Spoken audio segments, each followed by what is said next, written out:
Hello, and welcome back to Mona's Rants. I'm your host, Mona Sheikh. So nice to see you guys. How is everyone doing this evening? That's usually what I say when I get to comedy clubs or when I'm doing a comedy show. That's usually the first thing I say. I'm like, how's everybody doing this evening? And the crowd goes, yeah.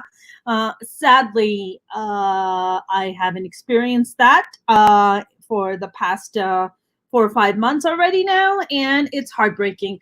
Let me tell you something. As comedians, for us, getting on stage is a high. It's a drug. It's an addiction. It is the most undescribable feeling that I can possibly give. And I have a comedian guest on today who's going to be coming on board and talking to us about our topic today.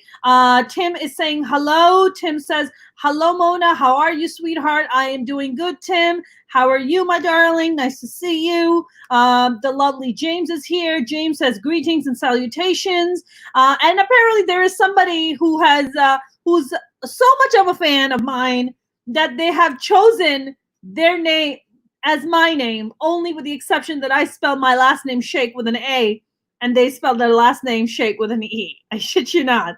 This is a fan. Hello, Nona Sheikh person. How are you?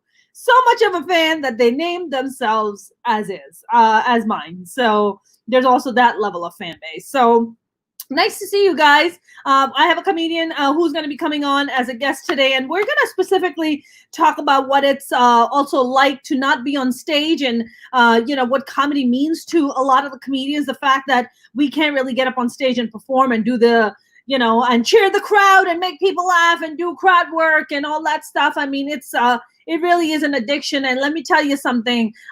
Sometimes I'm sitting down and I feel like an itch on my body. I feel like I'm itching, and it's that itch to get up on stage and perform. And we can't do that right now. So I'm just doing these for you guys. And of course, writing a bunch of new comedy and building a bunch of new content just to get that feeling and that adrenaline rush back. So once Pfizer or AstraZeneca and whatever one of these pharmaceuticals come up with that vaccine, we are ready to go, baby.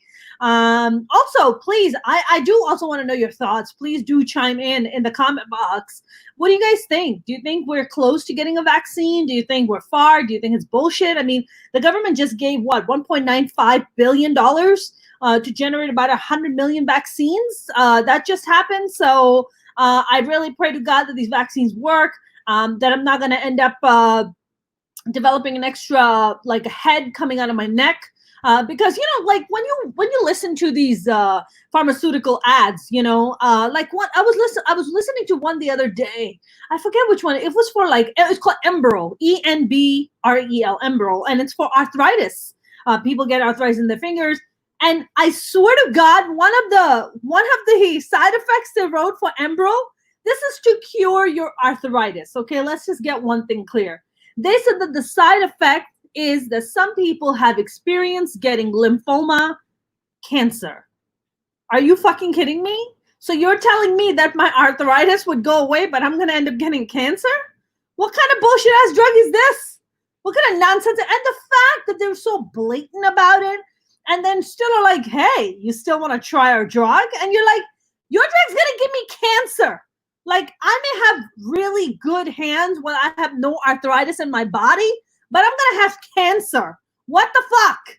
Enbrel needs to get its shit together. But dude, I am just fascinated by some of the pharmaceuticals and their audacity. The audacity of these pharmaceuticals to sit there and be like, yeah, oh, you have anal leakage? Don't you worry. Take our medication. It's going to stop your anal leakage. But guess what? Now you have permanent HIV. You're like, wait, what the fuck? What the fuck just happened? This is the kind of bullshit pharmaceuticals sell you, man. Big pharma sucks. They really do. And I was listening to Enbrel and I was like, wait, did somebody else also hear what they just said? They said that your arthritis would be cured, but you'll get cancer? What the? Outrageous, you guys. Absolutely outrageous. Also outrageous is the topic today. If you guys have been following what's happening with Twitter, let me tell you something about the CEO of Twitter, Jack Dorsey. I'm a fan of this guy. He's a good human being. I think he's trying to do the right thing, and he understands that he's a very powerful guy, and he sits in a very powerful position, and he's trying to do the right thing, and I have a lot of respect for him. So today, Twitter today banned 7,000 accounts of QAnon, which is a right-wing group spreading conspiracy theories and disinformation online. Okay, and and Twitter is not messing around, man. Twitter is really going after QAnon for spreading lies and rumors and all kinds of bullshit that they sell, that they've been selling online, like just a virtual kind of cult that they have formed. And Twitter said, "We've been clear that we will take strong enforcement action on behavior that has the potential to lead to offline harm." In line with this approach, this week we are taking further action, so-called QAnon activity across the service. I mean, good on Twitter for cracking down on misinformation. Good on Twitter for not letting bullshit-ass conspiracy theories and bullshit-ass information out there that undermines our democracy, that undermines our freedoms. Fuck that. I'm so glad Twitter is taking a stand. It also expects that additional actions it is taking to limit the reach of QAnon activity on its platform could affect 150,000 accounts worldwide. Holy hell. I mean, QAnon is no joke, man. They are just out there spreading all kinds of bullshit and all kinds of lies. Listen, I'm all about that. I'm all about that. Sometimes like some fun conspiracy theories. Like, for instance, did the Russian hookers pee on Trump? We don't know. It's kind of a conspiracy theory. I kind of enjoy that conspiracy theory. I don't know about you guys, but I actually kind of enjoy that. I'm like, oh my God, maybe that's how Trump keeps his hair so golden and blonde, because the Russian hookers consistently pee on it. I don't know. That kind of stuff I like. But then QAnon takes it, they're bonkers. I don't know how much you guys know about QAnon, but they are pretty batshit crazy. It's a cult. It's clearly a cult. And I was looking up what Wikipedia had to say about QAnon, and let me tell you something, not so nice things. They call it a far-right conspiracy theory detailing a supposed secret plot by an alleged deep state against U.S. President Donald Trump and his supporters. The theory began with an October 2017 post on the anonymous image board 4chan by someone who's using the name Q, who was presumably an American individual initially, but probably later became a group of people. So it's a bunch of nut jobs getting together and spreading a bunch of lies. So QAnon was preceded by several similar anonymous 4chan posters, such as FBI Anon, HLIA Anon, which is a high-level insider, CIA Anon, and White House Insider Anon. So they're just out there. They're diversifying their Anon portfolio by spreading a bunch of nonsense, a bunch of bullshit, which is really interesting because if anybody, if you're a far right conspiracy theorist, would you also want to just kind of maybe tackle the fact, or maybe try to go after the fact that Russia, which we all know has been proven to interfere in our elections, and they try to undermine our democracy. And I really pray to God that we get to kick their ass this come this November, and they don't get to interfere in our elections, because we get to call the shots in our democracy. No international government gets to come and call the shot in our democracy. We do. But I'm actually very they are a pretty piece of work. I mean, one of their core beliefs, I shit you not, I was reading this, it's so disturbing. They believe that politicians and celebs work together with governments to engage in child sex abuse. Yeah. So I guess, Jeffrey Epstein, who's a buddy of Donald Trump, now Donald Trump is like, I don't really know the guy that well. It's like, motherfucker, there were so many pictures of Donald Trump and Jeffrey Epstein. Have you seen that? Have you seen that very popular video of Jeffrey Epstein and Donald Trump? It's like just like a group of girls. It must be in like the early 90s or something, or maybe late 80s. And like Donald Trump is whispering something in Jeffrey Epstein's ear, and he's like, ha ha ha ha, because they're talking about some dirty pervy shit of what they want to do to these poor girls that were dancing there. And I'm just like, oh, that's interesting. So QAnon, that is a right-wing conspiracy theory group, who supports Donald Trump, and then claims that the politicians and Hollywood A-list celebrities are into fucking children. Should also look into the fact that the very president that they support has also been accused of raping an underage girl. In other words, we call those people pedophiles. So if the very thing that QAnon is accusing the left or other politicians of doing, perhaps they should look in their own collar and see the fact that the very president that they support is also a fucking pedophile. Let's not even talk about the fact that how he talks about his own daughter. Okay. Oh, if I wasn't dating Ivanka, I'd probably be dating her. If she wasn't my daughter, I'd probably be dating her. I cannot tell you how many times I vomit in my mouth every time I watch that video. I'm like, who the fuck says that? What father in their right mind would be like, my daughter? Oh my God, if she wasn't my daughter, would love to bang her. No healthy human or no self-respected human would ever make a comment like that. It's fucking gross. Okay, it's fucking disgusting. And also, let's not forget about what Trump just came out and said. He said, I wish Ghislaine Maxwell well wishes. Oh, really? A pedophile? Somebody who was running a fucking pedophile ring? You wish her well? Yeah?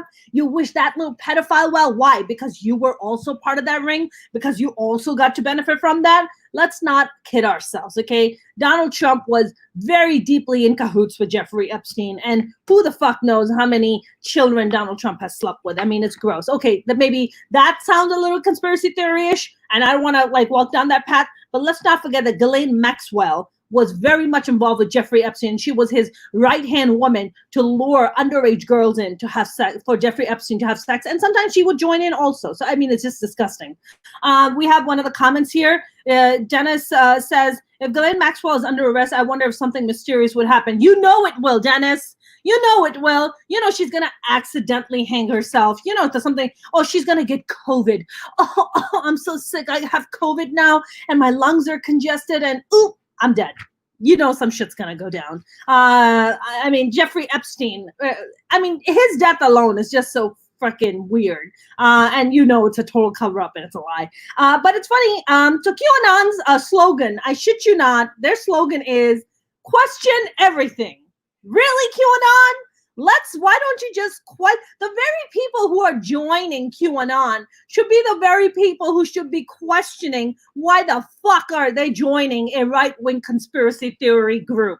Shouldn't that be the first question? If you're even a remotely intelligent individual, wouldn't that be the first question? If you're telling me to question everything, well, then I'm going to question you because you're fucking churning out a bunch of bullshit-ass conspiracy theories. Wouldn't that be? Okay, all right. I guess that's just me. I mean, if you tell me to question everything, so the first thing I'm going to question is you. That's what I would do. But you know, so this whole bullshit. But you know, they go around spreading all these lies so they can feel like big boys around the world. Did you know that at least 3 GOP candidates have been sympathetic to QAnon? Let me give you the names of these GOP members who are absolutely sympathetic to QAnon and actually further their agenda. And further their horrific conspiracy theories. And I know that the GOP members who perpetuate this and who sympathize with QAnon probably don't even believe in the very fucking bullshit ass theories that they put out. But what it does is that it puts the Republicans in a position of power. It helps spread lies so they get to gain the power and they get to stay in power. That's what it does for them. So these are the 3 GOP members. Jo Rae Perkins, a candidate for a U.S. Senate seat in Oregon. Marjorie Taylor Greene, she's a congressional candidate for Georgia's 14th district seat. And Lauren Boebert, who beat a Trump-backed 5-term incumbent during primary elections to become a candidate for Colorado's 3rd district. Come on, Colorado, you got weed, man. Aren't you smoking some of that weed? Aren't you making some of that good, tax dollar? Some of the tax money you're making off of that weed? Smoke some fucking weed. Don't elect people like that. This is horrible. Of course, I have to say that Jack Dorsey, to me, I would rather give my money and bet my money on Jack Dorsey, the CEO of Twitter, than Mark Zuckerberg, who recently has been facing a severe backlash. I mean, he's face a severe financial consequences because of the fact that he has been very instrumental in helping spreading lies on Facebook, and the fact that we don't fact check our political ads, we just let anybody, whoever pays us, we just let them. It's like, you know what, Mark Zuckerberg, go fuck yourself. That's bullshit. I know that this is streaming live on Facebook too, but you know what, I'm still gonna say it because I live in a free country. Mark Zuckerberg is full of shit. He's a greedy asshole who does not give a shit about the democracy who does not care about the freedom and the democracy of this country. All he cares about is his own bottom line. And guess what? People got smart, advertisers got smart, big corporations got smart, and they were like, you know what? You cannot have a thriving business if the infrastructure of your country has collapsed. Okay, it just doesn't work that way. You can't be a thriving corporation if the very country that you exist in, has been deconstructed because greedy assholes like Mark Zuckerberg don't want their bottom line hurt, so they absolutely go ahead and sell lies and bullshit ads. So thank God for that. Thank God, and I really respect Jack Dorsey for doing that. I think he's a good stand-up guy for standing up for the right thing. All right, I'm gonna bring on our guest. Okay, before I bring on my guest, there's a comment here. People on weed forget what date voting is. I don't know what date voting is. Haha. I don't know what date voting is, Dennis, but you can maybe talk about it. Hello, Mark. Nice to see you. Good morning. Good evening, rather. That makes sense to me. Yes, sorry. Good morning. What the hell? Maybe I need to smoke some weed. All right, I'm gonna bring on our funny guest. She's been a guest on the live stream before. She's awesome. She's hilarious. I've known her for years. She's a really good friend of mine. The very funny Jenny Saldana. Jenny, welcome. Hello. I can't hear you, boo. You can't hear me. Okay. There you are. You can hear me now, right? How you doing? I'm good. Oh shit. Yeah. That. You can't hear me? Oh, you hear me? Yeah, I can hear you. That's okay. Fine. I was just gonna say this person. Yeah. I can hear you. This person that said that we don't know when voting is. It's the first Tuesday in November. We know when voting is. Meaning I've been smoking. Oh.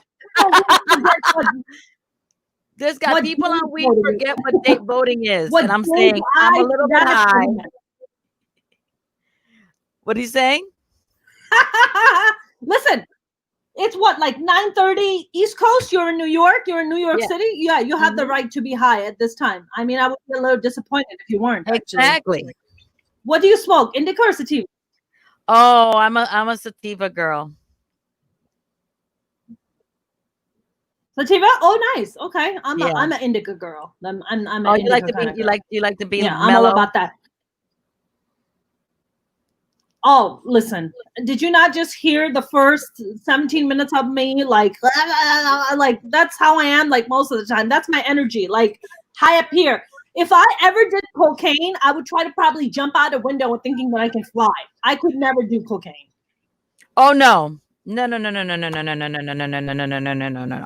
There's no way. I would never do cocaine because I know I would love it. What, really? No, I could never. My personality is already so hyped up, and that's what I mean. Person, I could never do something like cocaine. I need things to mellow me out, like to bring me down. I'm not a big fan of like alcohol so much either, mainly because it has like weird, it has the hangover shit. But weed is fantastic. Indica is absolutely fantastic. But we're gonna come back to drugs. But so you know about QAnon, huh, Jenny? Yeah. I feel like I'm on a really weird delay when I'm talking to you right now. A little bit, Okay. I mean, I know of them. I mean, Pizzagate. Remember Pizzagate when somebody posted that there was like this child sex ring under a pizzeria, and that Hillary was there, and the guy charged there with like a machine gun or something, and there was nothing. It was just he believed these idiots.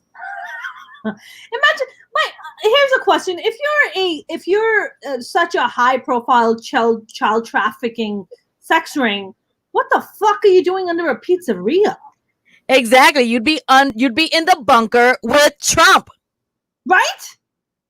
You'd be on an island like the one Jeffrey Epstein had. Right. You'd be on Lolita Island. Yeah. Why would you be in a pizzeria? How hungry are the pedophiles That they It's need for to the be children, Mona. It's for the children. Oh, the pizza is for the children?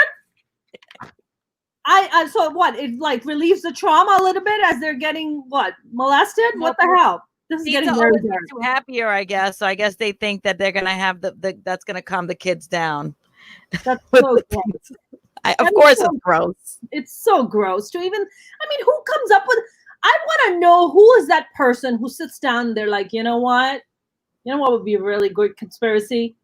Child traffic sex ring under a pizzeria. Like, who comes up with this shit? Like, these people should be working for Hollywood, like writing out these crazy script stories. Then you're like, oh, it's okay. It's imaginary. It's it's some like bullshit ass film or bullshit ass TV show. Yeah, and how they're in on it with, and how the president is in on it with Mueller, and how Russia's in on it, and I mean, it's just, I mean, some conspiracy theories can have a grain of, Truth. believability. There must have been a second shooter in Dallas in 1963. That's a believable conspiracy. Sure. But this is ridiculous. Speaking of, I actually went to Dallas and stood in the same spot where the guy who apparently shot Kennedy, and they had like that whole place like encased in a glass, exactly where he stood and like shot Kennedy. But there's all these different theories, and as you walk, they give you a tour of it. They give you a tour of like the spot where the Kennedy got shot and where the gun, where the rifle was pulled out and he was shot.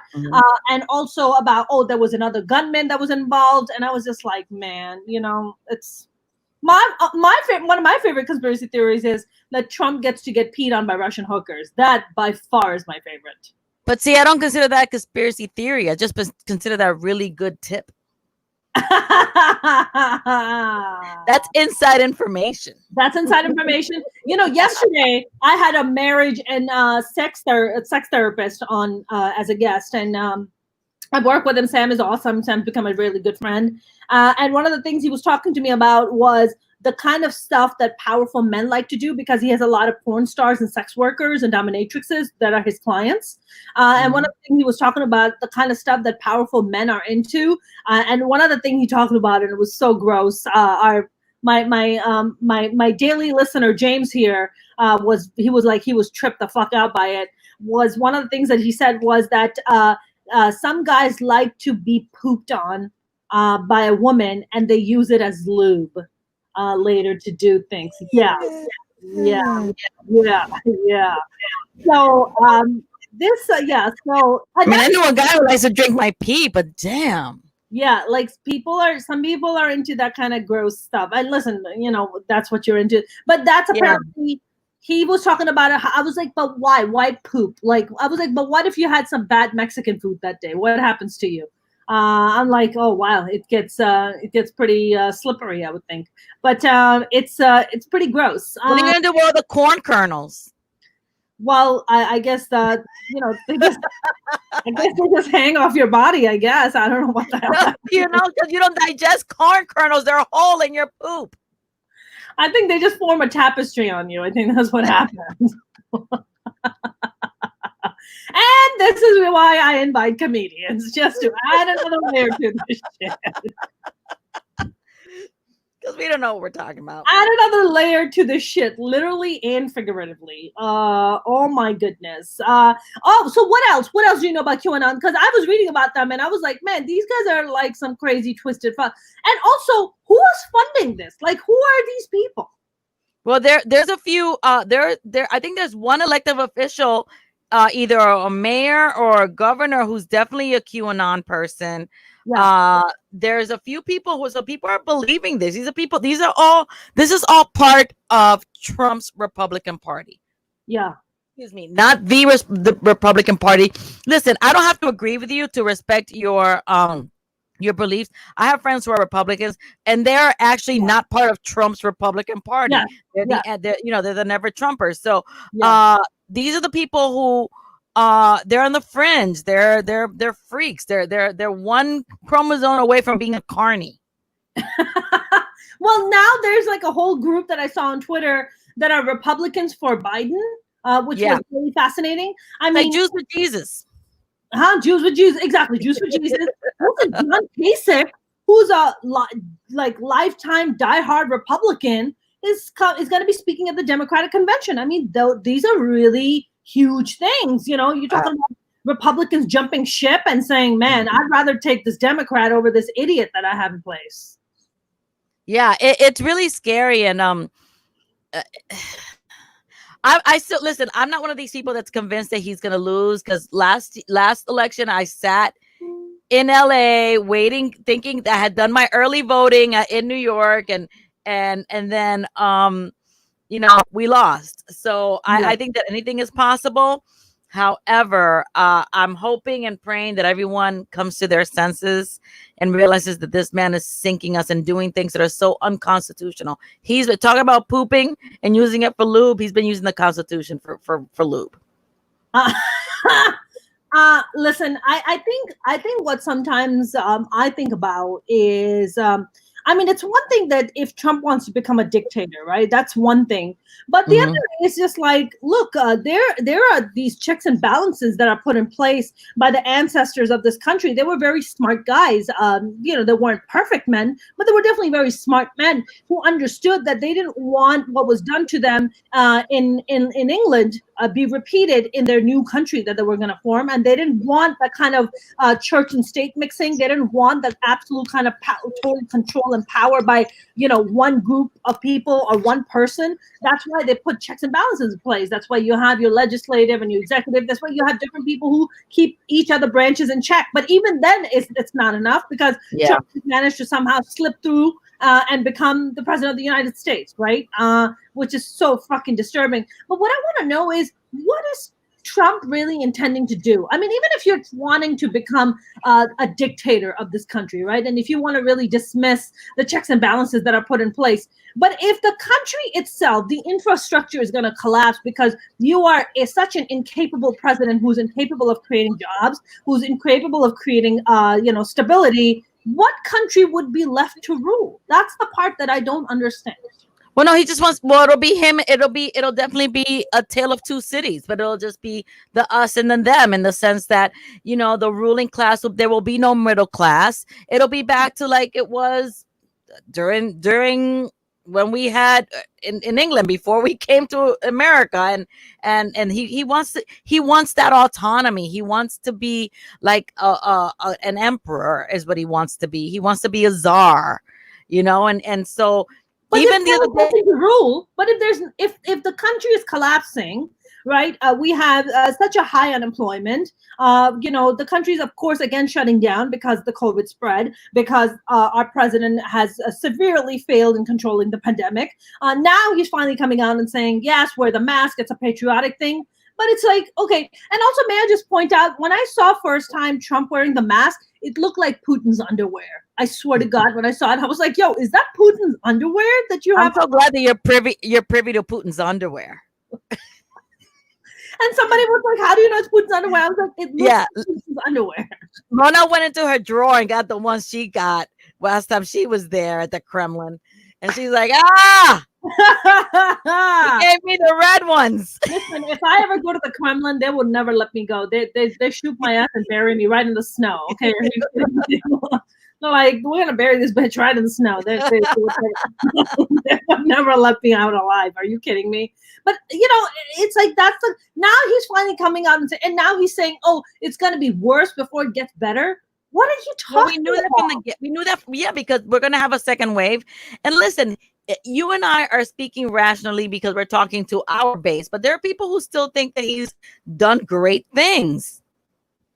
Excuse me. They think that he fixed the economy. They think that he created jobs. They think all those things. I don't think that. I don't see it. This could have been handled so much better. This could have been handled so much better. We could have been on the right side of history had he shut down the country immediately.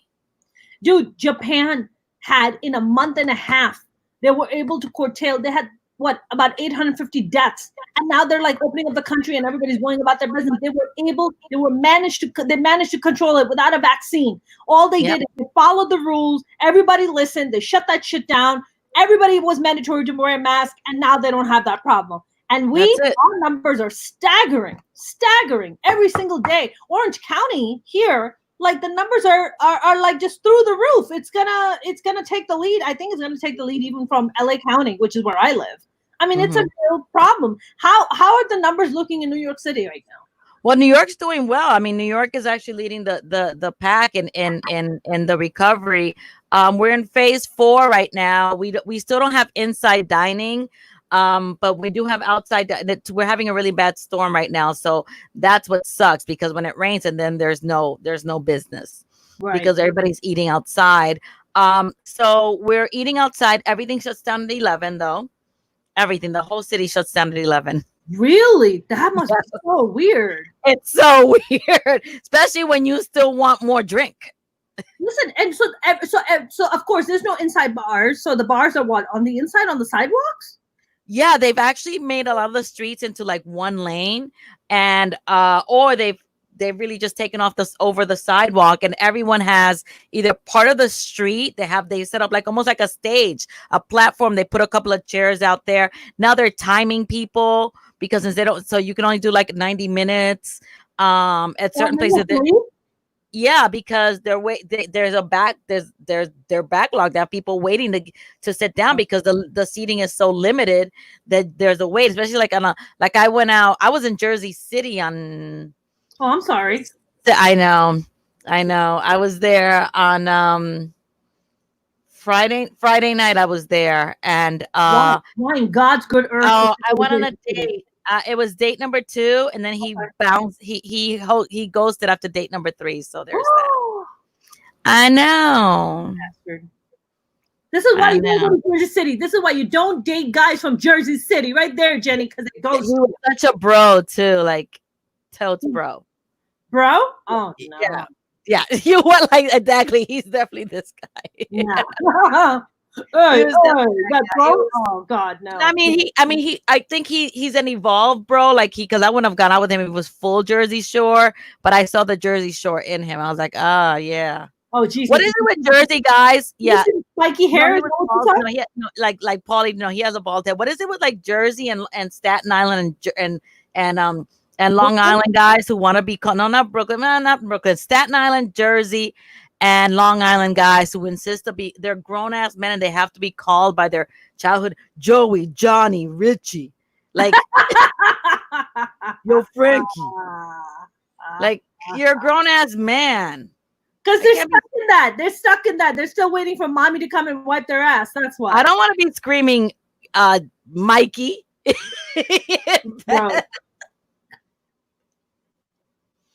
is screaming Mikey in bed, Jenny?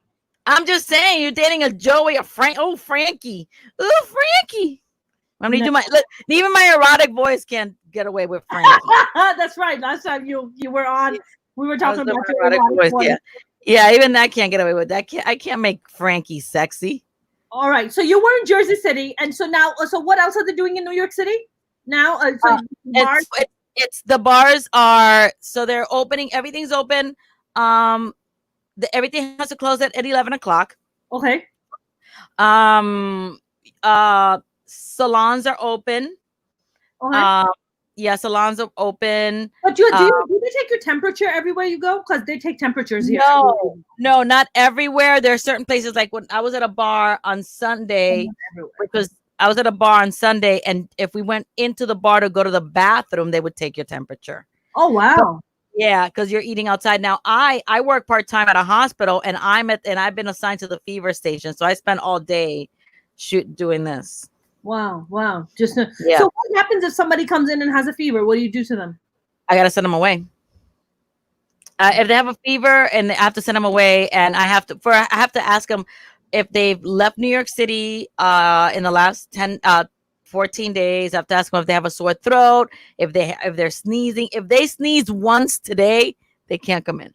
Really? You know that song? Remember that song? You give me fever. That has a whole new meaning now. With COVID, that's a whole new screaming. It's like, oh, you give me fever. I got it works. That's Never right. know how much I loved you. You. Never know how much I feared you. Never know how much you sucked. Exactly. I think COVID has given a whole new meaning to that freaking song. So wait, so and what happens to the liquor stores? Are liquor stores shutting down at 11 p.m. too? No, now liquor stores have been open all throughout COVID. Even during the lockdown, they're considered essential. So they were open. You can get liquor delivered. I could still considered essential, huh? Interesting. Yeah, I could still get liquor delivered at this time. I think there are places they're open to like 11. And excuse me, I'm drinking beer. So wait a minute, till 11? I thought that would be open till later, till 2 in the morning or something. No, they're not. No, because they want the streets. They want everything done at 11. The only thing that's open late would be like the 24-hour, like the Dollar Pizza or McDonald's or 7-Eleven or Bodega. You can go, like I went, it was late, so I got to go to like the Walgreens, and I was able to get like beer, because here, I know that in California you can buy alcohol in the pharmacies, but here we can't. We can just buy like just beer and soda and some wine. So I just went and bought beer. Yeah, CVS. You walk into CVS and they got some good deals on some liquor. Yeah, but there's no. Yeah, all they have is malted stuff. So not actual. You can't have distilled stuff. But so yeah, you can get stuff delivered. You can get stuff, and everybody's just home. Everybody just goes home, or you can walk around. But eventually, there's nothing to look at. What about subways? Are subways operating? The subway is open up to. Now the subway's never been cleaner. It is spotless. Really? Yes. Like the other day when I was going to Jersey City, I took the E train to World Trade Center, which is the last stop. And so now they go a little bit slower, because at the last stop, their workers are waiting there to go in and clean it. Wow. And they won't go out until that train is completely cleaned. So at every last/first stop, they're cleaning the train every single time. Before they would do that every single time. 15 years I lived in New York City. 15 years. Filthy, gross, freaking smelling of pee during the summer, rats running up the fucking stairs with pizza slices. Never clean. And this is the one time I would love to see it like that. Oh, yeah. You didn't see on Friday, I was online. I posted online because I had a whole train car to myself. So I broke into dance. I broke into song and dance. You did not break into a song and dance. Oh, yes, I did. Yes, I did. Go on my Instagram or go on my Facebook and look up Friday, and I was there and I was singing every time. I was like, okay, we're at Spring Street. Let me shut up and see if anybody gets on. Then I turn off the phone. Then I turn it back on. Nobody got on. Let's keep on singing. I'm singing and dancing and doing my little thing. Well, and what about the stations? Are the stations clean, or is it just the subways that are clean? The stations are clean now. What we're seeing is, because at one point they were closing the stations from 1 to 5 during COVID, and they were repairing it and fixing. They took this time to like fix a lot of tracks. So they did that. They did optimize that time, and they were doing deep like disinfecting, like hosing it down between 1 and 5. But now they can't do that since the city's open again. They're shift workers and stuff, so they have to open it. But the stations are pretty clean. But what happened was, since they were closing the stations from 1 to 5, we have a bunch of homeless people that came to the surface. So now there's just like extra homeless people on the streets of New York. But I thought that the mayor or the governor was taking steps to like have all these like empty hotel rooms that were just being filled with homeless people. Isn't that what was happening in New York? No, not that I know of. And if they were doing that, it was probably like the ones who were just really bad off. I think they were doing that for homeless people who got COVID. Because they had to quarantine. So you have to, if you live homeless, you don't have anywhere to quarantine. So they can quarantine in a hotel for 14 days. Got it. And then what? After 14 days, what? They get thrown out? Bye, bitch. You good. Go back to your outside house. That's horrible. That's really I mean, horrible. what are you going to do? You can't, you can't. In the winter, I mean, in the summer, I mean, it's brutal, man. I mean, winters are brutal in New York City. Summers are brutal in New York City. So what happens to these folks? I mean, so they're not allowed to sleep in the subway. They're not allowed to sleep, in the sub. So what? Well, that's only happening right now. I mean, when it's open back to 24/7, so they can sleep on the trains again. The thing is that if you've asked, I was married to a cop, and I asked him, like, if he ever taught, like, they have like their homeless people that are on their beat that they know, like every cop has his homeless person. And so he had Wait, one of his, what? yeah, they do, they have What do you like mean?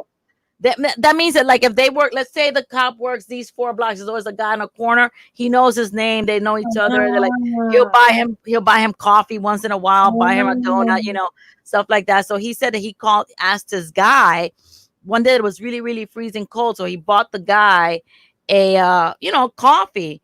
And he said, why do you stay here? Why don't you try to go out west or in the south? And he said, this is home. This is where I know how to hustle. So it's the same thing. It's the same thing for homeless people as it is for anybody else. Home is home, and home is where you know how to hustle. And they figure it out. I mean, they survive year in, there, year out. They go to the shelters when it's extra cold, or they find shelter in the subway and stuff. But this is home. They know their hustle here. They know their hustle. Right. I do want to just do a quick plug. I know a lot of people come on my show, on my YouTube live streams, and they come and watch it. But if you haven't subscribed to my YouTube channel, please do. Please do subscribe to the YouTube channel. I am trying to, this is a new channel for me, so I'm just growing it. So please do subscribe. It would mean the world to me. We have some comments here. Mark Lee says they are doing that in Durham, North Carolina, and it wasn't just COVID people. You're talking about putting them in hotel, Mark? Is that what you mean? What was the other comment? It's Mark said, and he doesn't even know what the Constitution was written on. It was written on hemp. Maybe he has been smoking the Constitution.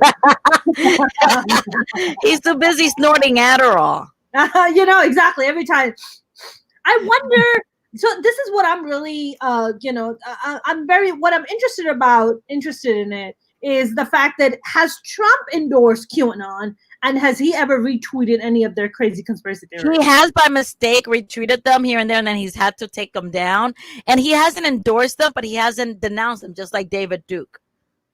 Oh, right. Oh, because he doesn't know them. Who's David Duke? I don't even know who he is. I don't know who that is. And then you see the picture of them, like, yeah, exactly. I don't even know who Jeffrey Epstein is. I mean, oh my God, you see them like, yeah. Hey, I don't even know who Ghislaine Maxwell is. I mean, I really wish her the best of luck, because, she helped get all these different young girls get molested, but I really wish her the best of luck. Yeah. He just always has, like, I even wish the molester best of luck. Good luck to you there. Yeah, good luck. Exactly. Oh, I don't really remember. Yeah, I don't know. I don't really know how many people have died. Oh, come on. No. I mean, I don't really remember this kind of stuff. I have to go golfing now. Okay, bye. Even if he just said, there's so many things that you can say without endorsing. Like, he could have just said, I hope that justice is served. That way you're not wishing anything on anyone. You don't know which side of justice you're on. And that way, that pretty much satisfies everyone, right? But he doesn't know how to do that. I mean, look, if you are a person with a good moral compass, which we know our current sitting president is not. I mean, if Ghislaine Maxwell and Jeffrey Epstein had gotten busted during the Obama era, I bet if Obama was asked, hey, any thoughts on Ghislaine Maxwell? He's probably like, you know what? It seems like she has it seems like she has been Jeffrey Epstein's partner for the longest time, and has been his partner in crime, literally. And I really hope that justice is served. That is a statement that you expect from Obama. Unlike Trump, who's just coming out and saying, I wish her well. Like, what the fuck are you talking about? Yeah.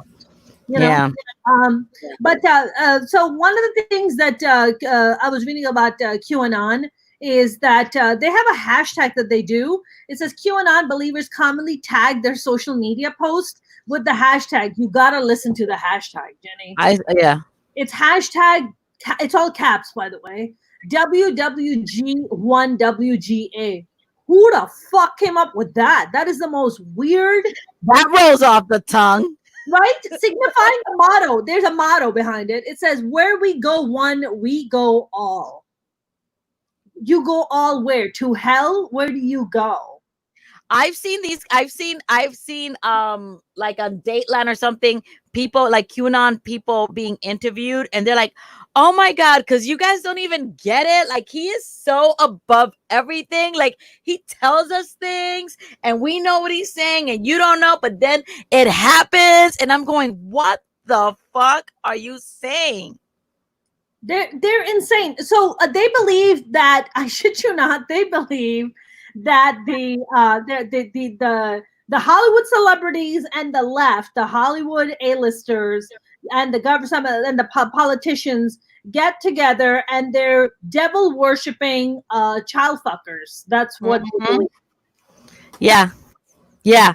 Somebody I posted something about Tom Hanks saying just wear a mask, and somebody said, "Oh yeah, he's a great guy. Wait till you find out that he's being investigating for child molestation." I'm like, Tom Hanks. Yes. And you know what, Jenny? I mean, I also heard it through another person who was pretty bigwig in Hollywood, and they told Yeah. me the same thing. Yeah. So I was just like, okay, I really hope to God, honest, I swear to God, if Tom Hanks comes out that Tom Hanks has been part of the sex trafficking, I will lose all faith in humanity. In humanity. I mean, why bother? Just kill Okay? it now. Of all Just the go off people in the the world, planet Tom Hanks, now. I can't. My brain would literally melt out of my ears. I wouldn't be able to handle all this. I mean, I would just have like, those fembots, they'll have like a short circuit Yeah. and I would just pass out. That's how I would be. I don't buy it, but I'm a pinko liberal, so who knows what I believe.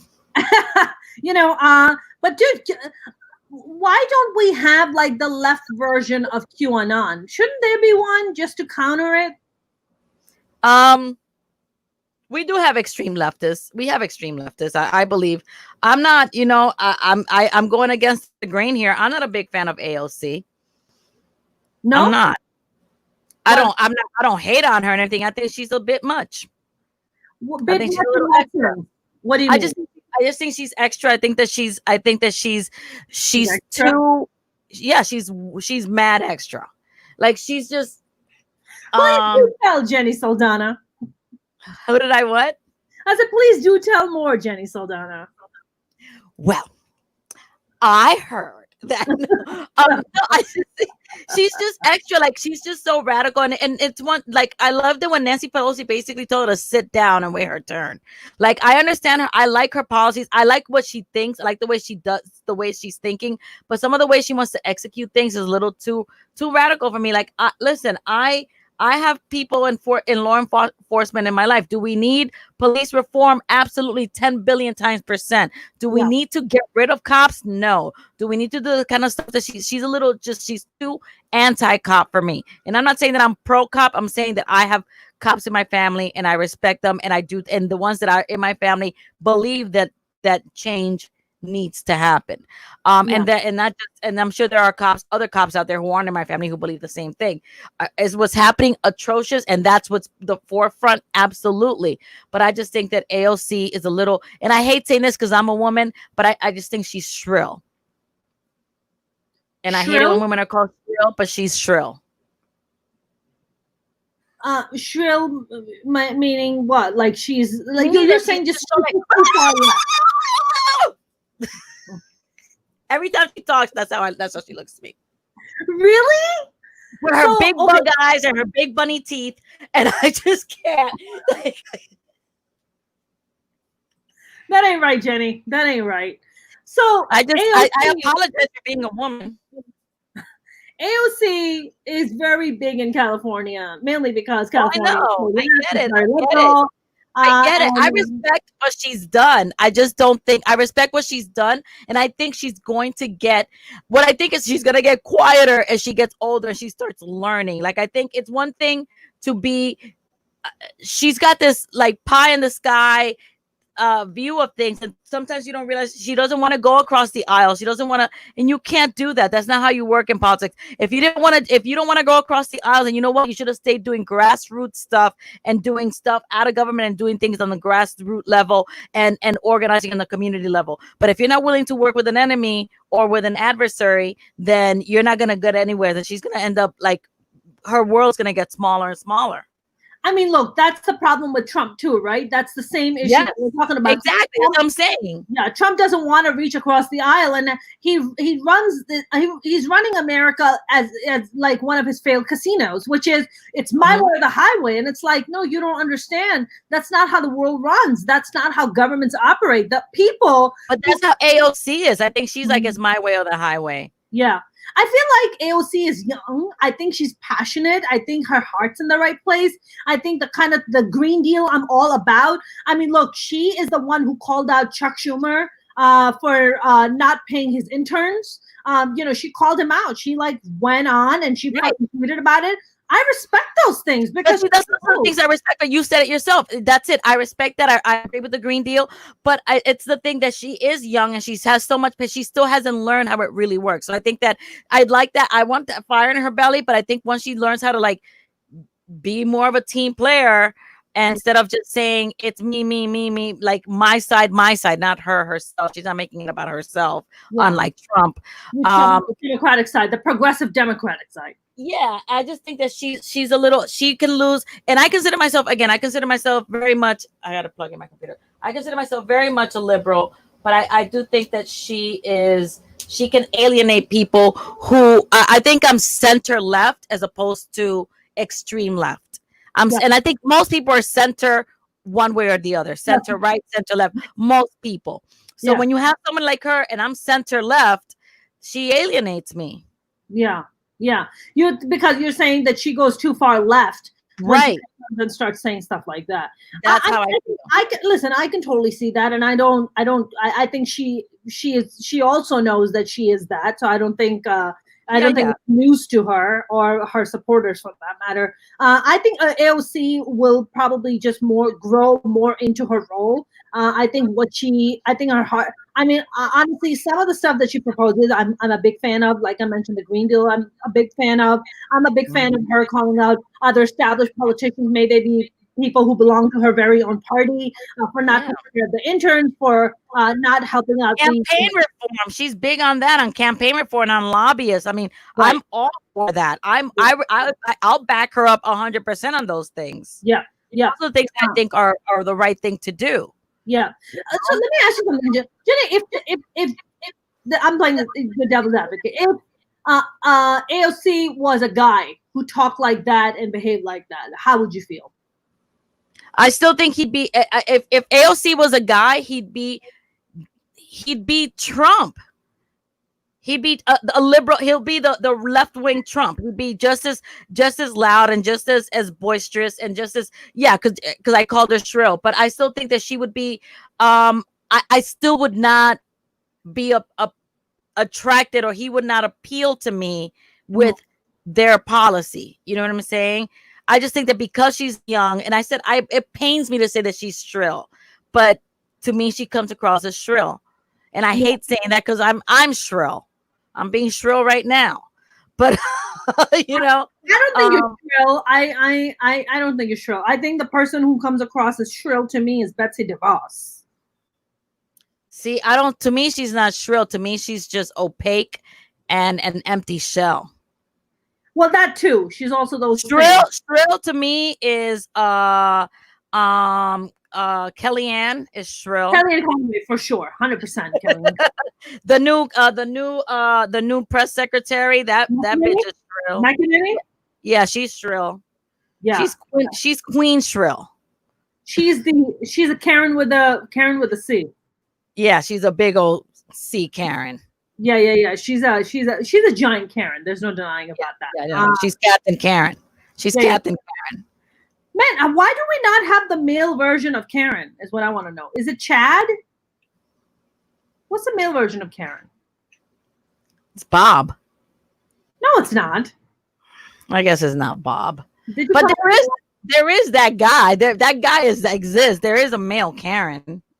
I think his name is Richard, and he goes by Dick. He would be that guy. He's definitely is like a dad. With a dad bod?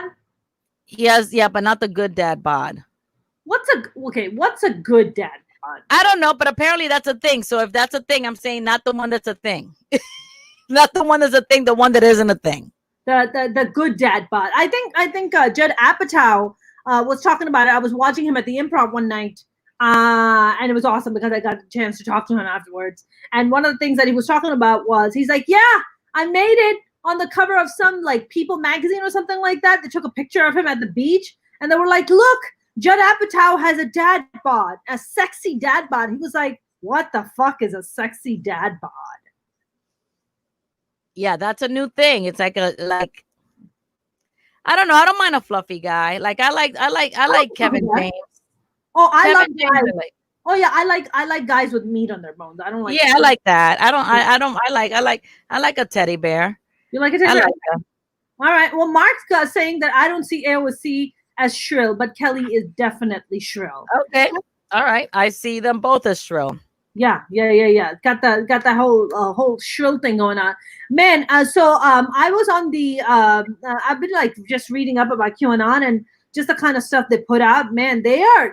Let me tell you something. This is a very powerful cult. I mean, we may sit here and joke about them, but they have their hands pretty deep in what some really crazy right-wing, right-wing Republican politicians who like, retweet their stuff, who believe in what they believe. I mean, it's really disturbing. One of the things I was reading here, it says on November 26, 2017, President Donald Trump retweeted a tweet from Twitter account at MAGA. Say that sentence all over again. Say that again? You say that sentence all over again. Sorry. So on November 26, 2017, I think I just like tripped over my tongue. President Donald Trump retweeted a tweet from Twitter account at MAGA Pill.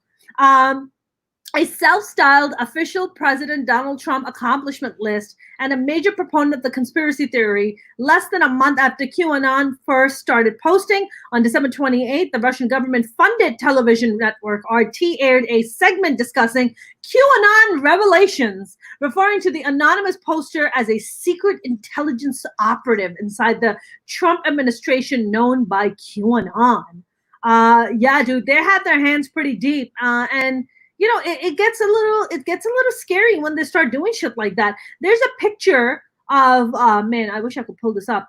There's a picture of Mike Pence standing next to members of Broward County, Florida SWAT team on November 30, 2018. And the man on the left has an image displaying the red and Q, the black Q patch, so you're just like, well, wait a minute. These people are getting paid from my tax dollars, and they're part of some fucking crazy ass cult that's furthering some right wing crazy agenda.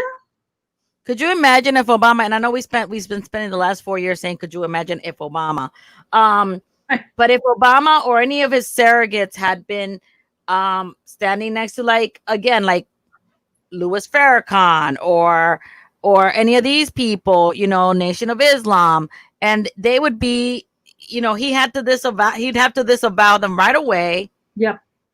And these people just they don't care. Listen, they don't care. Was it not one of the ladies who got elected, who's part of the AOC clan on the Democratic side? They were they went and attended some event with Louis Farrakhan. If I'm not, this is like early last year. Probably Omar. Huh? Probably and Omar. I think it was Omar or one of the other. Who's the other? The black female, who was elected. That's Omar. Is it Ayan? Well, Omar. Yeah, that's true. She's black too. But no, it wasn't Omar. Was it Omar? I'm trying to remember. And man, they made a big fuss about her attending an event with Louis Farrakhan, and made like a huge fuss. And because I was seeing the Women's March last year, and she was supposed to be there, and she didn't show up because of it. I mean, because it was just so much, bullshit and conspiracy attached to it. So I'm just like, man, the right has been getting away with murder, like literally murder. 150,000 Americans are dead. The right, I mean, Donald Trump is getting away with murder. There's blood on his hands.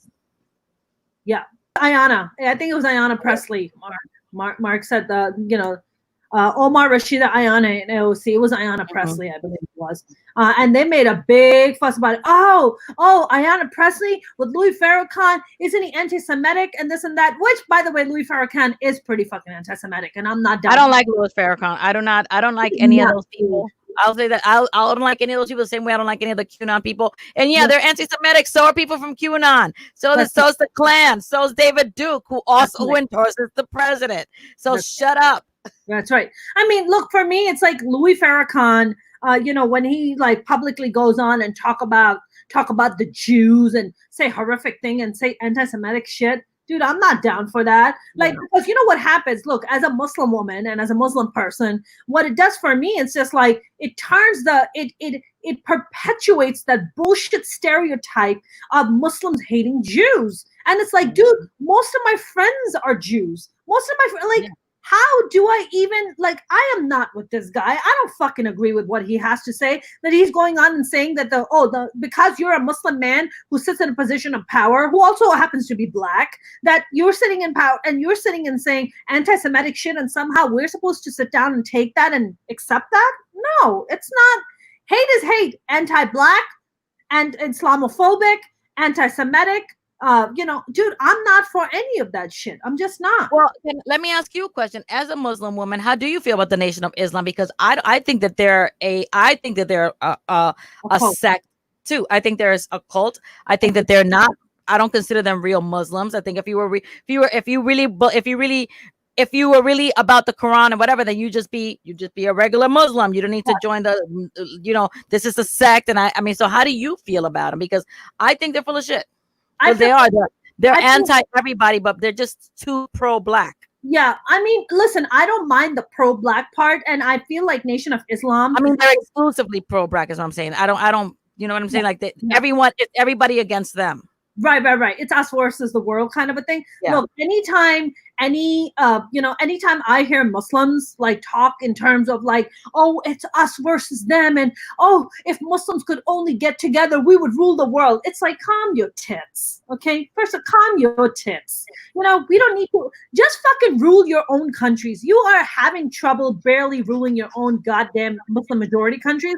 Forget about ruling the world, okay? Muslim, I honestly have never been a fan of Nation of Islam, mainly because I love Malcolm X. I love what his preachings were. I think what he stood for was the right thing. I mean, Malcolm X, when he went and performed the Holy Pilgrimage, it opened up his mind, because as a person, I have performed the Holy Pilgrimage, and it really opened up my world in the sense that I became very spiritual from that point on. Because what happened to me is when I went to perform the Holy Pilgrimage, even though I was 11 years old, dude, I saw men who were 6'7", 6'8", 7 foot tall, dark as night, standing next to a man who was 6'5" with blonde hair, blue eyes, who was also standing next to a man who was 5'8", brown skin with, like features like mine and coloring like mine. And you see women of all shapes and sizes. And I looked at that and I was like, oh my God, this is not exclusive to any particular race. Like this is just a global thing. To me, it was just like, wow, everybody. It's like, if you are a person who is of a spirituality, like this is what it means. It means just we are one. We are not black and white and brown and Asian. We are just one. And I think that's what it did for Malcolm X too, because Malcolm X realized where he was following the preachings of Nation of Islam and what their narrative was, and he tried to break away from the narrative. And look what happened to Malcolm X. Yeah, I agree with you, because I went to the Western Wall, or as people call it, the Wailing Wall in Jerusalem. Yeah, and it changed my life. Yeah, it changed my life. What did it do for you? First of all, and I don't know if that's how you felt, but I felt the presence of God. Like I felt like I was one. And everyone was there. And the minute you touch this thing, and also I went kind of like on a mission, because I work in a hospital and I work with cancer. I told people I was going, and I asked them to give me their prayers. And I put everybody's prayer in a Ziploc. I said, I promise I won't read them. I fold them up. I said, put them in the Ziploc. I took them, and I had to like go, because there's stuff with paper. So you have to find room to put all these prayers, and I was praying for every prayer, even though I know what it was. I'm like, this is for so and so. This is, I don't even know, because they were so folded so tight, like this person's prayer, this person's prayer, this person's prayer.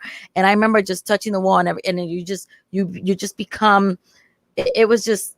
It was just very, very emotional. It was just very, very spiritual, and it was very, very just beautiful. Just like, you know, when we went through the gates of Jerusalem, it was like we're walking through, we just crossed the gates of Jerusalem, and it was very, very emotional for me. And again, I felt, and what I loved about Israel that a lot of people don't know, first of all, what you see on TV is not what it is. I mean, is there conflict? Yes, but I saw Muslims and Christians and Jews cohabitating, right? They all worked at the Gap or whatever. They all worked at the same store. They all had friends. They all got along. On a Sunday afternoon, after the Sabbath, you see Muslims and Jews in the park having their picnics. You know, it wasn't the Sharks and the Jets. It wasn't that. I didn't see. I mean, I went to Palestine, and it wasn't anything, you know. It isn't what people see until you go there, you know. Is there conflict? Is there unrest? Absolutely. But I live in more of a police state in New York City than Israel is. I mean, Israel is probably not. I mean, look, I haven't been there, so I can't really comment on it. But I do have a lot of Palestinian friends, and I mean, just the kind of stuff that they tell me is really heartbreaking. And what happened? No, Palestine. I went to Palestine. It is heartbreaking. Palestine is heartbreaking because it is a beautiful country, and I do think. Listen, I just because I believe that both states should exist. I don't believe. I believe that Palestine deserves its land, and I think. And 100%. Exactly. I believe that Palestine deserves to exist, and so does Israel deserves to exist. Agreed. And they can figure it out. You know, they should be able to figure it out. But they haven't figured for thousands of years, and they're not going to, because we're humans, and listen, to be perfectly honest, the way it all came about, the way that the state of Israel became is a little controversial. Let's just say that. Little? I think that's an understatement. I'm being generous. Yeah, There's a little controversial. It's like Trump is a smidge uncontroversial. Yeah, exactly. It's a little bit. Just a tad bit. No, I mean, honestly, for me, it's, you know, when I went and performed the Holy Pilgrimage, I remember the first time. So in Islam, we believe that if you are ever so fortunate to even, because we believe that you have to be called. You have to be called. Not everybody is, you know, has a calling to go and perform the Holy Pilgrimage. I see. I remember when my mom was going to the Saudi consulate in Pakistan to apply for the visa. And I remember saying it was just supposed to be my mom and my oldest brother, because women cannot travel by themselves. They have to have what they call a mahram. Mahram is your guide, your male guide. So whether it's your husband, your uncle, your brother, son, whoever, they have to escort you. You cannot be a woman by yourself. Because recently, all these Muslim women who have performed holy pilgrimages are coming out and talking about how much they've been sexually harassed while performing. You know, while they're performing the holy pilgrimage, and they're talking about being sexually harassed, being sexually touched. I mean, it's pretty gross. And even though they're escorted by men, but because there's a herd of people that are making these huge rounds around the God's house, which is called the Kaaba, the big black box that you see, you get lost. You lose touch of the man you're with, and next thing you know, some dude is like trying to grab your tit. You know, and it's weird. I was too young. I was 11. I didn't even have titties back then. So I was just too young for anybody to grab anything. You know, I was just too young. But I remember going, and, you know, they say that the first time you lay your eyes on Kaaba, that whatever prayers you wish for, they come true. And I don't know if I've ever mentioned to you, I have two brothers, my two older brothers. I have four older brothers. My second and my third brother were given expired vaccination for polio in Pakistan, and they ended up getting polio because of it. So two of my brothers have polio. And my first prayer, I remember looking at the Kaaba the first time I saw it, my prayers was that I pray that my brothers get healed for life. I pray that, you know, they live beautiful, prosperous lives. And I think my prayers might have come true. Maybe they're not fully healed, but they do live very prosperous lives. So I'm very, in a way, I feel like, okay. I remember coming back a transformed girl. I mean, at 11 years old, it had a profound impact on me. I think to a point where I remember we had a gathering after I had gotten back, and all my relatives were sitting around, and they asked me, and I started crying. I started weeping at 11 years old as to how beautiful it was and how much it emotionally touched me. I genuinely believe that, especially like Jerusalem and the Kaaba and, in Mecca and Medina, they have some very deep, they have a vibration and this energy and the spirituality that I feel like maybe is not somewhere around the world. It's there. It's like an epicenter of some level of deep spirituality. Now, I could be wrong. I mean, look, if you're Catholic, you probably feel that way about the Vatican when you go to Italy. Yeah, people probably feel that way. They're like, no, I'm Catholic. I go to the Vatican, and I'm sure they do. Like, but I've been to the Vatican. I've been to the Vatican. I'll tell you that I didn't feel the same spiritual connection that I did in Israel. Really? Now, were you raised Catholic, Jenny? I was raised Christian. I was raised a Protestant, but still, I was raised, and I felt that. I guess because I was raised Protestant, I just have issues with the Catholic Church in general. And then you go to the Vatican, all you see is opulence, as opposed to like when you go to the Western Wall, it's just this ancient wall. And when you go to Mecca, you're not seeing opulence. You're not seeing $1 million. You see? You do. You see $1 million like stuff. Okay, million. They spent billions there, man. Yeah. Now, I mean, they've upgraded the hell out of it. I mean, I remember when I went when I was 11, they were still, there was a lot of construction going on. A lot of the mosques were being upgraded, but now it's just like fully air conditioned inside. I mean, they spent millions of dollars in this because, I mean, they pull in about $19 billion a year from the pilgrimage. From the pilgrimage. I mean, Saudis, the Saudi government makes so much money. They're but I just feel when you go to the Mecca for Catholics, the Vatican, I just feel it's not. I didn't feel connected to it at all. I didn't feel the presence of God at the Vatican. I didn't feel that like I did in Israel. I didn't feel, again, yes, there's opulence in where you went, but I mean, this is hundreds and hundreds of years of pillaging and raping, literally. Right. This is on the backs of babies. I'll just say that all that shit is on the backs of babies, literally. I mean, look, the Catholic Church is absolutely pretty guilty of like covering up all these, priests who are pedophiles and who've been sexually molesting the children and raping these kids. Right. And they've, I think you lose a sense of spirituality. Right. That people who are supposed to be the protectors of innocence are the very people who are violating that innocence. Right. Rather the perpetrators. And so I don't feel, is it beautiful? Yes. But it's, why are there people hungry then? Why are there, if the Catholic Church would make reparations and for all the people who've been hurt and they would really, and not the Catholic charities don't do that, but I don't think I think the Vatican should be more like Jesus and live a little bit more humbly, and give away their wealth. But I'm saying that's being Jesus like, that's being like, and I would like to see that, because when you go, even when in Latin America, people make these pilgrimages to the Guadalupe or to whatever, and they go crawling and they go and they're bleeding and they, and everything, but they're going there to make a sacrifice, and they're going to a place that's probably like, a piece on a rock, whatever, and you're supposed to go as humbly as possible, to present yourself as humbly as possible before this figure that represents some kind of conduit to God, and then you go to the Vatican, and it's just gold.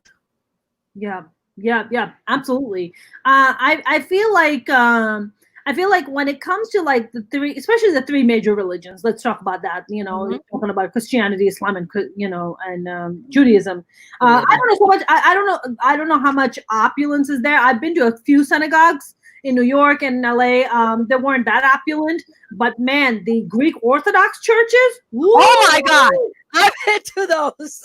Oh, Jenny. Oh my God, no, I've been to those. Everything is, it's like Trump's apartment. It's all gold, baby. It's like Trump's apartment. You're like, oh my God, this church is so pimped out. Totally pimped out. I remember the first time I went. So I used to go to the church on 72nd Street on the east side. That's George Stephanopoulos. You know who he is, right? On ABC. So George Stephanopoulos' dad is a priest. He's a Greek priest, and he's a priest at that particular church. Oh. So I used to go to that church because my ex-husband was Greek and, was Greek Orthodox. So we would go to the church and he would light a candle and we would sit there and listen to the sermon and it would entirely be in Greek. And of course, being the asshole that I was, I would turn to him and I'm like, that's Greek to me. And he's like, haha, very funny. But I would just sit there and man, you talk about opulence. I mean, they spend millions of dollars on Greek Orthodox church. Yes. I will give you that. I will give you that because I've seen them and you're like, what is this? This is Liberace's church. It's like, what is this? Where are we here? Mercado and Liberace got an apartment. Listen, no disrespect to Greek Orthodox. I mean, I'm not disrespecting their religion. I'm just disrespecting the building. That's all. Yeah, I just want to know. And honestly, listen, we have the King Fahad Mosque in Culver City in LA. Mm-hmm. It is so fancy and it's pretty it's opulent. It's opulent. Dude, last time I went, I remember I went to the King Fahad Church to do Friday prayers with my mom, just to park underground because there's not a lot of parking around. $20 to park underground. That's normal for New York City. No, girl, in LA where there's like a shit ton of street parking, how are you gonna come and charge me $20 for underground? Yeah, that's crazy. At the mosque, at the masjid? No. Yeah, no, that's crazy. That's like you don't. I mean, it's funded by the Saudi government. King Fahad Mosque in Culver City is a Saudi mosque. It's a Saudi mosque. That's why it's so opulent. Like when you pass by, you're like, "What is this beautiful building?" I mean, it's millions of dollars. Where is it? It's in Culver City. Oh, in Culver City. Oh, that's where I stay. Yeah. It's in Culver City. I passed it a million times. Yeah. So you can't miss it. It's beautiful. It's a beautiful building. But dude, I think when it comes to, especially like I would say Christianity and Islam, yeah, we definitely try to like pimp up our make it rain on that. Yeah. We make it rain real hard. It's just like, oh, for Allah, it's like Allah doesn't want gold-plated ceilings. Okay, no, he does not. He does not care. Yeah. I mean, for God's sake. But I think, dude, listen, let's talk about this guy named Teflo Dollar.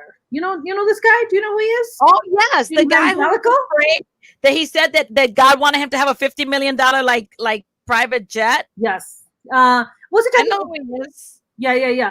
Teflo Dollar he's like, God wants me to have this money. Then, of course, Joel Osteen, he's the worst. Kanye West was talking about having Joel Osteen as his VP. I heard that was well. Can we talk about Kanye? Let's talk about Kanye. You know what? It's not even funny. I think he's very mentally ill, and I think he's in for like a really bad. I think I'm concerned for his safety. Yeah. I'm concerned that he might hurt himself. Or you think somebody might hurt him. Somebody might try to hurt him for all the radical stuff that he's coming out and saying. I mean, it's really. Did you read the statement that Kim Kardashian came out and tweeted? Yeah, that she's like, please give us privacy. But I'm like, I can't. Even though I understand that she wants privacy, you can't. That's the last. You're not gonna. Okay, shut off the cameras, then, Kim. Shut off the cameras. Listen, for this is your family and your child and your children, shut off the cameras. Listen, seriously, this is the last money. You don't have to ever work again. This is the last fucking family on the planet that wants the cameras turned off. They're the biggest freaking whores in the world. Bitch, when he was about to go out and say this wild shit, didn't you check if he had his meds that day? Didn't you want to take his pulse, maybe? Maybe do the temperature thing. Take his temperature. Is he okay?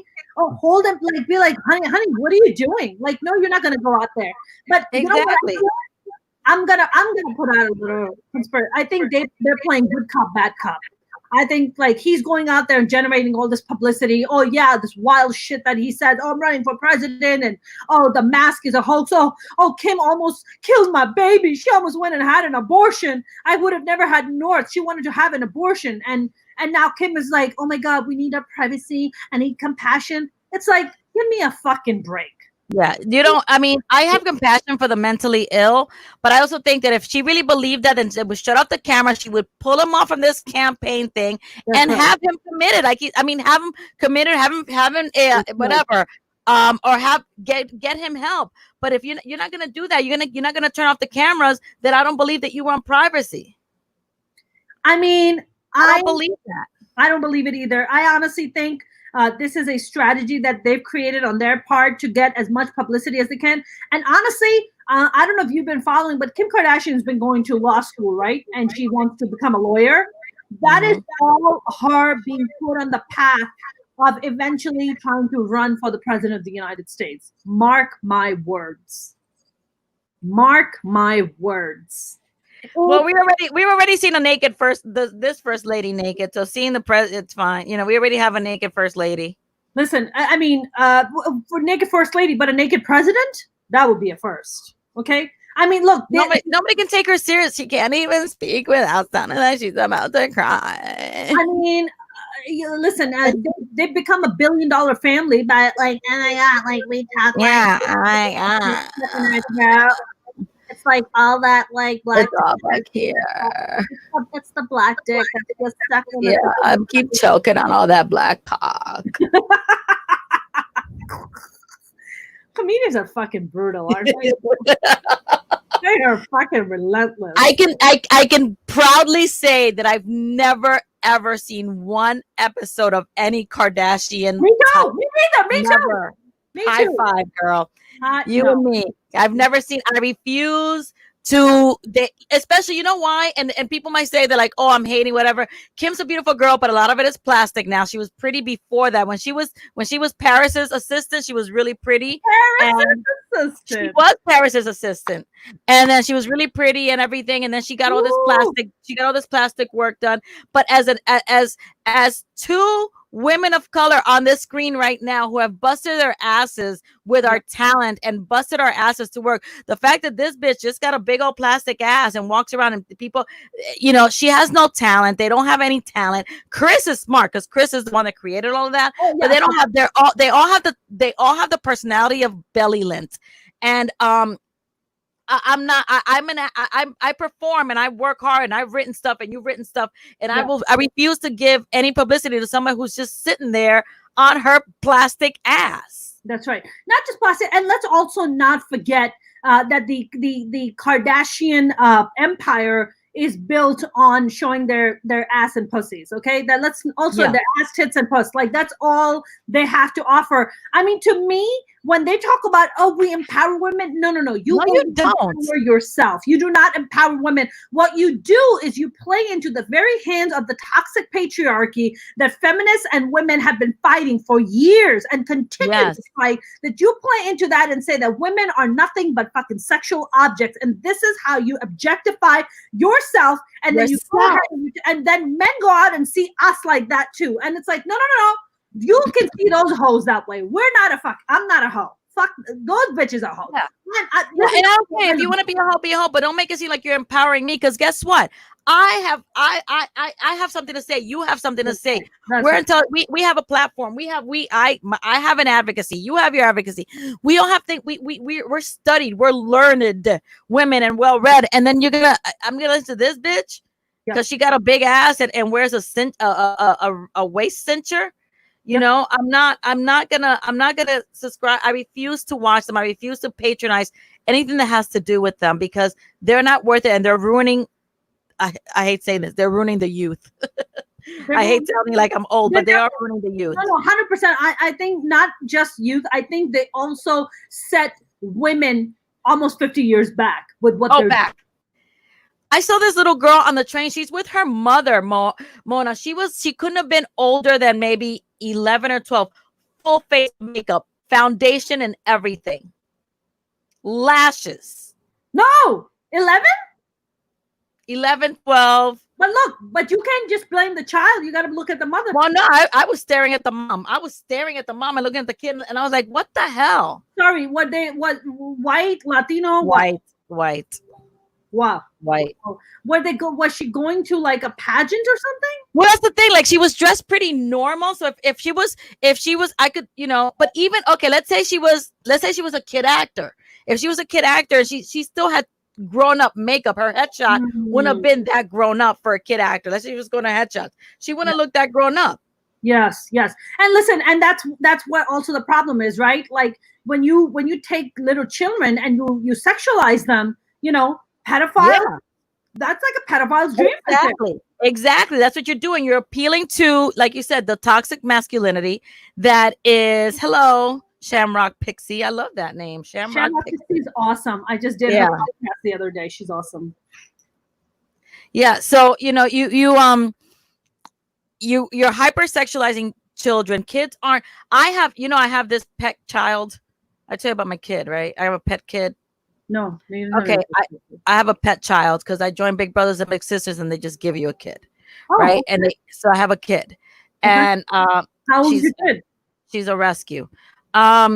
She's 12. But when she was around 10 years old, she's telling me a story about something at school. And she literally said to me, well, I'm straight and, she's bi. I'm like, wait, what? Yeah. I mean, but that's also part of the new woke culture that we live in, where children are a lot more freer to express their sexuality and to explore their sexuality, and not, we are no longer in a world where we just say male and female. We say fluid. I understand that, but I also think that we're also too quick to give kids autonomy, and I guess I'm old school because kids don't govern themselves. So I'll let you express yourself as a child, but I also know that as a parent, there are things that I feel you need to control. Like there was this tutorial, this thing on Facebook, this little boy putting on a fierce face of makeup. Fear. People are like, oh, people are gonna have shit because he's a boy, he's putting on makeup. I said, no, I'm having an issue with the fact that a child this young is putting on this much makeup on his face. Yep. And I think you and I have the same problem, which is about hypersexualizing children. Yeah. I'm like, why is this kid putting on all this makeup? You're not going to go into drag. Now, if he told me he wanted to do a drag show, but yeah, he was just doing his makeup tutorial and he was like, and I was like, I don't care that this is how you identify, but you're a child and you're not going to wear that kind of makeup. I might let you wear, earrings if you're a boy and you identify earrings or whatever, but I'm not going to let you walk around with a full face of makeup. You still need to look like a child. If you believe that you identify as a woman, as a female, I'm still gonna let you dress like a female child, not like a female little adult. Right, 100%. Shamrock said, my daughter is 12 and she's only allowed to wear light eye makeup only when we have somewhere special to go, no other makeup. Okay. Exactly. That's fine. Yeah. I mean, now with this whole thing that we're talking about Jeffrey Epstein. By the way, did you see Filthy Rich? Did you watch the Netflix documentary on Jeffrey Epstein? Yes. Mushroom dick. Gross.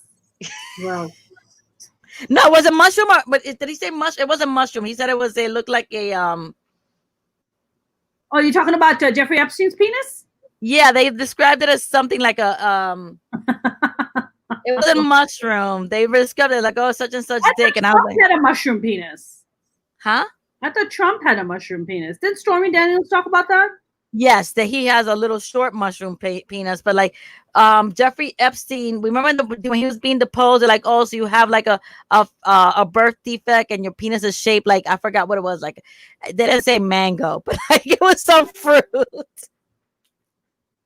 Your penis is shaped like an avocado. No, they didn't say mangoes. Mango's the only thing I can think of right now, but it was not mango. Maybe a cherry? I don't know. A cherry pit. Like a cherry. It looked like a fruit. We can jackfruit. What kind of fruit? Can somebody tell us what it was that he said he had? Like, oh shit! It was like, because I remember asking for like, is it true? Was it confirmed that he has a such and such penis? Because he got really pissed. Jeffrey. Oh man! Listen, and you want to talk conspiracy theories? I know he did not kill himself. Oh no! Look. That is one conspiracy theory. That is not a conspiracy theory. Exactly. That's just a fact. Just the fact that nobody What wants are to the prove. odds? What are the It's the odds? fact that no one wants to prove. Exactly. What are the odds of a high-profile criminal like Jeffrey Epstein, who has secrets on so many politicians and A-listers, okay? All of a sudden, the guard happens to be on the break at the very moment. The lights also had to be off at that very moment. And they Yeah. had access to, to what? A bunch of cloth when you watch the A documentary. bunch of sheets. Yeah, he had a bunch of sheets. That doesn't make any sense. And if he were to kill himself, why didn't he leave a note? And when I would have, if I was really gonna kill myself, I'd rat everybody out. That's right. Yeah. I'd take them all down with me. Yeah, I mean, but there's nothing. So, do you remember towards the end of the documentary? Sorry, spoiler alert. Sorry, I'm spoiling it for people. But towards the end, his brother conducted a private investigation. Had an independent investigator to find out the cause of death, and they found out that the very bone that cracks or basically breaks when you hang yourself, that bone was not broken. So he goes, yeah, it's fact that he did not hang himself. Yeah, he did not hang himself because exactly there was the kind of breakage it couldn't have been self-inflicted. Exactly. Yeah. Exactly. Oh, Mark said that I believe the penis is egg-shaped. Egg-shaped penis. That's it. Egg-shaped penis. Are we talking extra large or jumbo? We're talking Robin's. Oh, we're talking Robin's egg. Nice and blue. Nice and blue and little. Little blue Robin's egg pee-pee. Oh my God. Maybe that's why, maybe that's why when you are like this, that's why maybe you become like this gross human being who somehow has to, because he has a tiny like robin egg-shaped penis, that he has to go and like molest little girls. Like, it's disgusting. He figures that's where it's gonna fit. That's what. God, I can't believe I just said that. Oh my God. Jenny, I can't with you. I can't. I can't. Like, I need the little box. I just need a very tiny box where that's gonna boost my ego and not make me feel like garbage about myself. Because any other grown-ass woman would laugh her ass off looking at my egg-shaped. Yeah, she would just laugh her ass off and be like, "That here, let me jerk you off." With one finger. Yeah. Just one. I'll just tap it on the head. Leave it. Is this thing on? Hello, testing. Leave it to comedians. Leave it to We're the worst. We're the worst. We are the worst. No, you can't listen, people. You cannot put the two of us together. Everybody knows that. Jenny, this is why I love you. This is why I love bringing you on, because this is the kind of shit we talk about. Oh, by the way, Mark said something. He said that he also said he wanted to seed humanity by impregnating 20 women. With what? With what?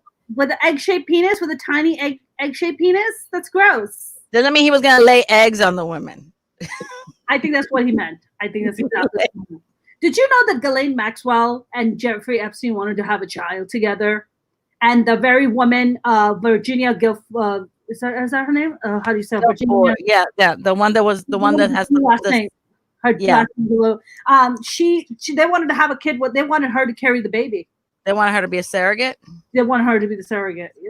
Yeah. And that's when she was in Thailand studying the masseuse classes. And that's where she made her run. She made an escape. She met an amazing guy there. Ended up going to Australia, getting married to him, and then. Yes. Yeah. I saw the documentary like the day it dropped, so that's almost like 2 months ago. So I don't remember a lot of it. But it was pretty interesting, and it was so obvious that he got off and that he got away with literally. It's you know what we don't matter. Like women don't matter. We're disposable. No, we're not. The day you're born. I mean, I'm just saying, like, they want to treat us as such. I mean, how can you do this to little girls? How can you ruin people's lives like this? And then you let him get away with it. I think the other issue is also, and let's not forget, and listen, if Jeffrey Epstein and Ghislaine Maxwell are going to be brought to justice, that will also have to go after the very other assistants, the female assistants who were luring these girls in. Where the fuck are Oh, those everyone needs to go in. I don't care. Listen, I will admit it right here. I am a Clinton apologist, but I won't forgive him on this. If his name comes up, I can't. I can't. I will not. You know, he can do anything else. I don't care. But this, I won't forgive him. And I you mean, know, Bill Gates is named in it. I mean, of course, Donald Trump is named in it. I don't give a shit how good things Bill Gates is doing. If he's involved in some freaking crazy pedophile sex ring, yeah, fuck you, Bill Gates. Bill Gates too. Like, who fucking cares? And Prince Andrew, what about him? He's number first. Okay, can we just talk about Prince Andrew for a second? So his daughter just got married. Was it last weekend? First of all, I mean, very unfortunate looking. Wow, she got the looks from daddy, and those are not good looks. No. Wow, it's like Miss Piggy getting hit by a truck. It's like kind of like that. The little Miss Piggy thing going on, like her. Yeah, that little. Yeah, sorry to be so obnoxious about her looks like that. I mean, listen, she didn't choose her looks, so I can't even really. All right, Jenny, we get it. God damn it, I get it, Jenny. Fuck, I get it. Oh my goodness. I get it. Okay, we get the nose. But I'm talking about Prince Andrew, who actually has a picture with Ghislaine Maxwell sitting in the back, and and then Virginia had to have sex with him after that. I mean, Prince Andrew went and even basically like revealed his own guilt and the fact that he is guilty of having sex with underage children when he was interviewed. I believe it was a BBC. Yeah, by the BBC. Yeah, and he ended up, and people were like, okay, I don't fucking believe one thing that's coming out of this guy's mouth. He is a liar. He can't sweat. Yeah. Oh, I don't sweat like that. Oh God, no. I'm like, I don't sweat. I'm like a bird. Birds don't sweat, just fly away and just dry it off of my body. If you don't sweat, you die. Right? Even dogs sweat. They sweat with their paws, for fuck's sake. Yeah. Or they have to pant to get this stuff. I mean, it's disgusting, man. I really pray to God that whatever this sex ring is, whoever was involved with Jeffrey Epstein, all these motherfuckers need to be brought down. They all absolutely. All of absolutely. I agree with you 100%. I don't care who it is. There is a reckoning about to come, and I think that we're seeing something that I didn't think we'd see in our lifetime. I think I said this to you before. I thought that our thing was 9/11. I thought that was the big thing that Gen X was going to experience was 9/11, and now we're having this. We're having, of course, I went to Trump Towers and took my pictures in front of Black Lives Matter. I was like, yes, you did. Yes, I did. I have a friend of mine. Do you know Rick Overton? Do you know who he is? Rick Overton. No. Rick Overton is a stand-up comedian and an actor. He's been in tons of movies. He worked with Robin Williams. He's just a very, very accomplished guy.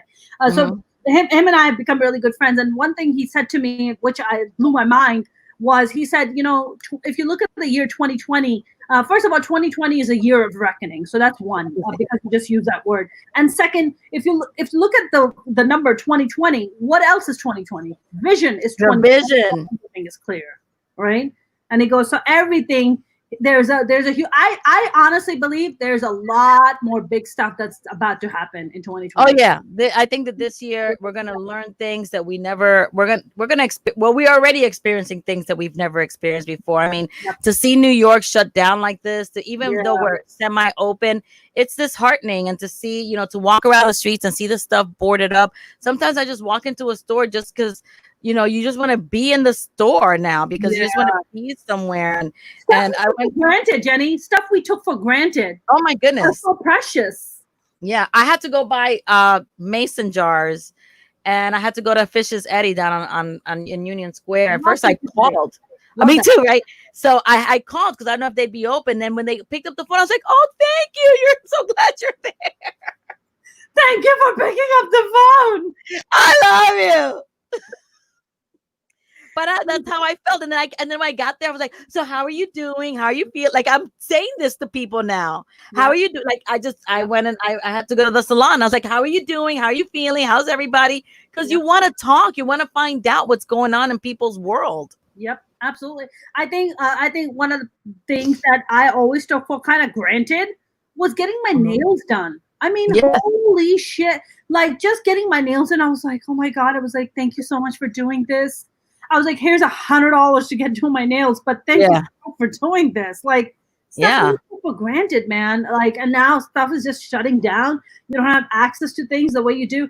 My dog has been sick since since Saturday. She got very sick. She got like severe diarrhea and vomiting and stuff like that. So I usually just call my vet up and I just take her to the vet. Cannot get a single appointment anywhere. You can take her to the ER? I can take her to the ER, but the ERs are pretty packed also because they have like limited hours. Same thing. And you can't wait in the waiting room anymore. You have to sit outside in the car.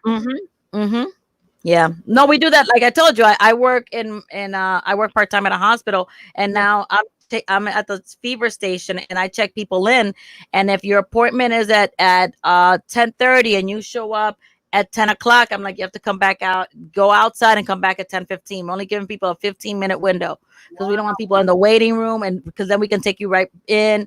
We don't want people in the waiting room. We don't want any of that because you just can't risk it. And I'm really proud of the way that New York is behaving in this. I mean, we're over the hump, hopefully for now, because we know there is another wave coming. But for right now, we've handled it, and because we know there's a wave coming in, and because we've dealt with this hump, we'll be very well equipped for when the next wave comes. If we all do our part. And I say this to everyone, wherever you guys are, just do your part. Just it does take a village, and we are the village. We're each other's keepers right now. And if we can't look out for each other, then we're gonna be extinct. Yep. 100%. I mean, Governor Newsom here, he's trying to do his best, but man, these fucking people in Orange County, like, they're really messing things up. LA County is still also pretty bad. Our cases are pretty high here too. But it's just people going and fighting and like throwing fits, man, knocking down masks. It infringes on my freedom.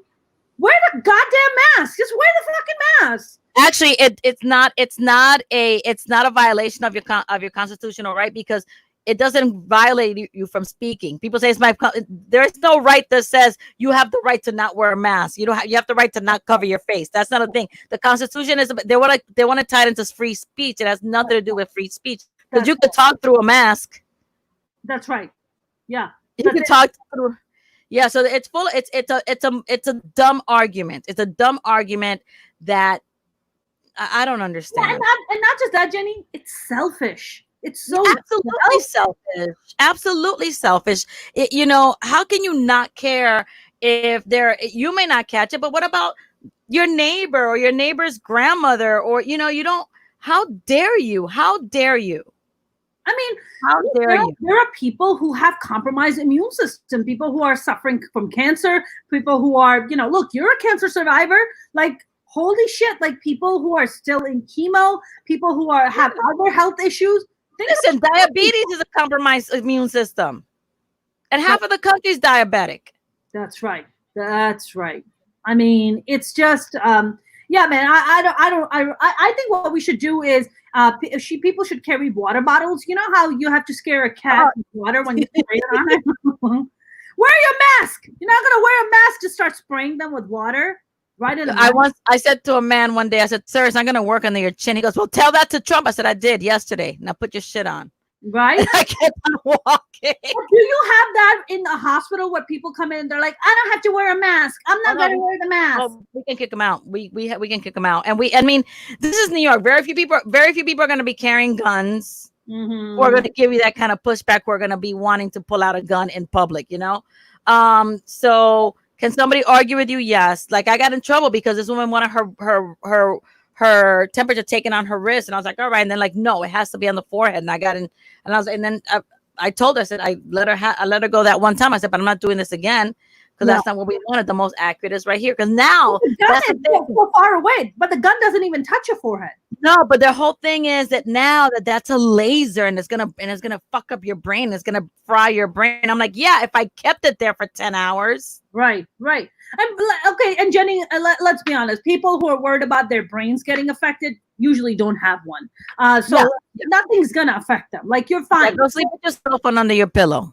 Yeah, you didn't have a brain to begin with, so I don't know what you're sweating at this point. Did you sleep with your beeper under your pillow like I did? What under the pillow? I said, did you used to sleep with your beeper under the pillow like I did when I was when I was younger? Peeper? What's a peeper? Your beeper, your pager. Oh my God, girl, I couldn't afford no pager. We were poor. I had like a pager for maybe like, I don't know, not that long. I was poor. I was poor too, but I had a pager. No, I didn't have a pager for too long. I don't think I could even afford it. Oh my God. Holy shit. Are you telling our ages right now, Jenny? Stop it. Sorry. Stop reviewing. It's just me. I'm the one that has the pager. That's it. Yeah, I didn't have. I used to have like a crappy like a crappy phone. I remember getting. You have a sidekick like Paris Hilton did. Oh Jesus, no! I didn't have a sidekick. I didn't either. That was super fancy. Yeah, I don't have that. Super super fancy. Mark says I have friends who are cancer survivors, and I have quite a few friends who are diabetic. Yeah, dude. Yeah, I'm a cancer survivor, and I'm your friend. Yeah. So Shamrock Pixie said, I cannot wear a mask because I have PTSD. I cannot have anything on my face. I do, however, stay 6 feet from people and have hand sanitizer. Okay, that at least that's something. That's something better than nothing. But I mean, I don't know if there's any other kind of. Honestly, I think mask companies can also do a better job at creating masks where they're a little bit more breathable, maybe, or maybe they have them, but then you look like you. It's like the ones that like have the two little tanks here and the ones that make you look like you're about to go diving. Talk about the N95s? The N95s? No, because I have N95s all over the house. I'm talking about the ones that have like it looks like they have two like knobs here. Oh, like yeah. The big ones that look like you're going scuba diving. Oh, those you can breathe freely and they're big, but then you like literally you look like Thanos. Thanos is hot. Mark said, I saw some skinny woman not wearing a mask. I really wanted to be like, what makes you so damn special? But I resisted the urge. Thank you, Mark. Yeah, I mean, look, if you can just wear your mask, man. I mean, just do the people a favor, wear your mask. I mean, let's just end this fucking COVID thing already. If Japan knocks the sucker out in a month and a half, we're United States of America. We can knock this out, you know? If everybody just did their social distancing, hand sanitizer, we shut the country for a little bit, wear your mask, everybody like just do that. Let the fucking COVID just fall on the floor and just die.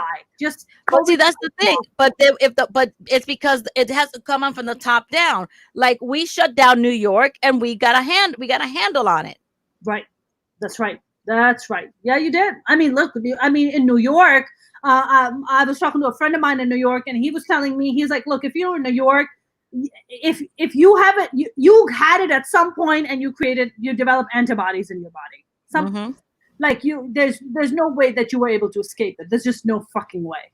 You know? Yeah, no. There's no way. I already got tested. I got tested. I haven't been tested for the antibodies, but because I work at the hospital, I'm probably gonna get tested again next week. I'm gonna request to get tested again next week.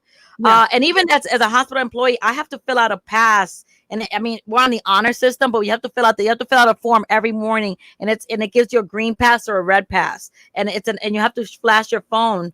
And if you have a red pass, you can't come to work. Because your temperature's high, is that it? Well, no, you have to take your temperature, your cough. I'll let me read to you what you have to. Well, now it won't come up because it's still from today. It has to be at midnight. But it says, do you have a cough? Did you sneeze? Did you sneeze? Did you cough? Do you have any joint pain? But you could have sneezed because something went up your nose. Well, no, but you know what I mean. Like, are you sneezing? That isn't like an allergy thing, or like you do you have a sore throat? Have you coughed up phlegm? Have you things like that? And if you answer yes to one, you can't come to work. Wow. Do you still get paid? I don't know because I haven't. I don't know. I don't know. I'm assuming yes. If it's for that, no, you only get paid if you get diagnosed. I mean, if you have sick time, then you just take a sick day or whatever. But if you don't have any sick time, you just can't come to work. But if you get diagnosed, they have to give you the 2 weeks paid because you have to quarantine for 2 weeks. Got it. So they have to give you that. Got it. I don't know if you heard, but in India, there are 30,000 cases a day right now. The government has fully opened the country up, and they just don't care. They're like, let it run through the people. And of course, and I know that it's usually the poor people who are going to die.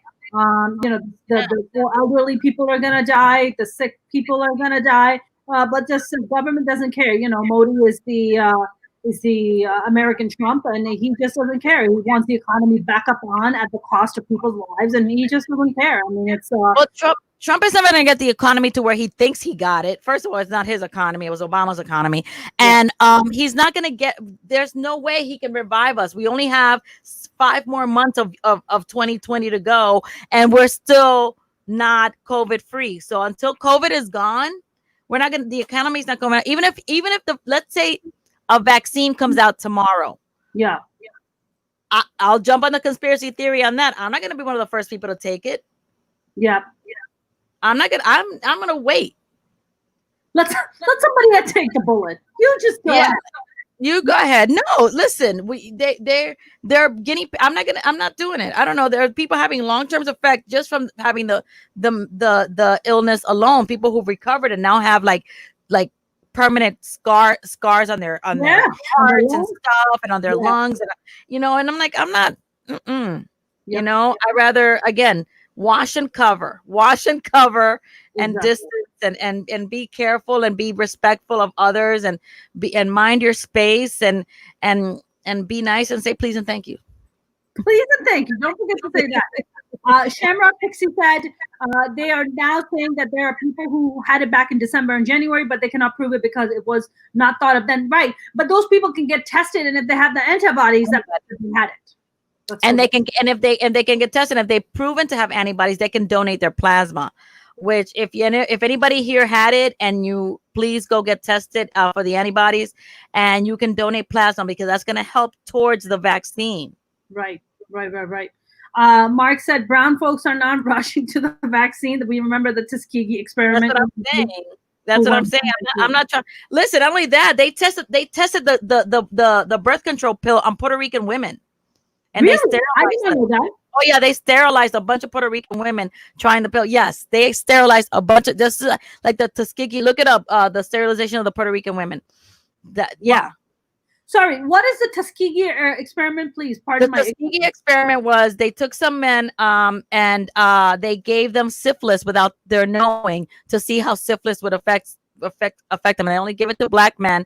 They gave them the syphilis and never let them know. And so all of them died, and they tried experiments on them. So that's what the Tuskegee experiment was, because it was in Tuskegee, Alabama, or wherever that is, one of those places. And they gave all these black men syphilis without their knowledge. How did it even get exposed that they were given syphilis? Oh, because it was a plan. They just didn't tell the people. Like, eventually it came out. It was a study that they did, and they just decided which population they were going to use it on. And of course, picked the disposable one, picked the black men who just came back from fighting the war. Serving their country. Yeah. And so they shot them up with syphilis. And did some of them some were treated and some were not. It was like an experiment. That's so fucked. There are a couple of friends of mine who thought they had it back in December for sure. I mean, look, I personally know at least 3 people who had it back in December and January, who got tested. They have antibodies, and they're good. They're good now. But my friend had it back in December. She's dating a cop, so he had it and he gave it to her, and they both got through it, but they both tested positive for the antibodies. So I think they went and donated plasma. What does it entail? How do you donate plasma? It's just giving blood. It's just, but it's just donating blood, but they're just removing plasma. Yeah. So it's just a regular blood test. Yeah. It's not like marrow. It's not like marrow where they have to like. Okay. Yeah. Marrow. It's not like marrow. Yeah. Marrow's a difficult thing. Yeah, but it's just a blood test. But even for the plasma, I would think that they would need at least 2 to 3 different. They would need a bunch of blood. No. Well, no, but their commercials here are saying if you tested positive and you've already gotten through it, please consider donating your plasma. We see these commercials in New York all the time. Really? No, we don't have act like that here yet. At least we haven't seen something like that. Which I think is a really great. I think it's really smart. You're helping move along and find a cure as soon as we can. I mean, look, the sooner people can get tested, the sooner we can have the vaccine on its way, the sooner the economy can get back up. The sooner I can go put dollars in strippers' G-strings. I did not know that was going to be a thing for you, Jenny, but now we know. I'm just saying, it's not a thing, but now it's a thing I can't do. That's the thing. You can't, dude. How are strippers? I mean, but strippers make a killing though. They're doing just fine.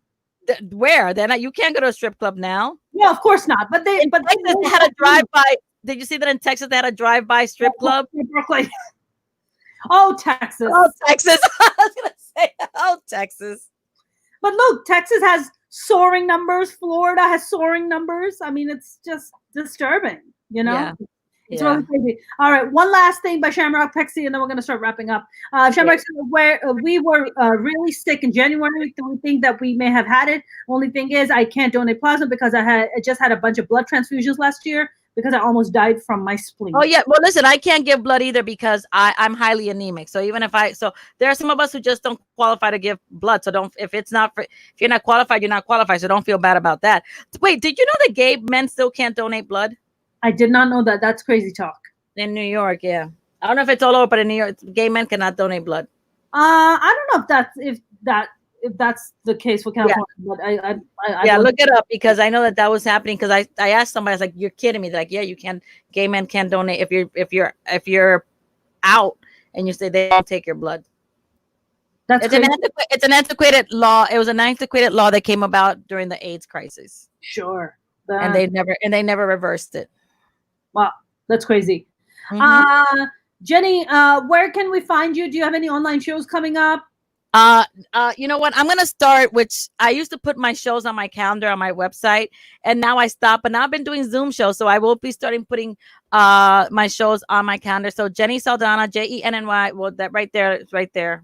JennySaldana.com without the dirty Sanchez on the end for the website. That's Little Sanchez.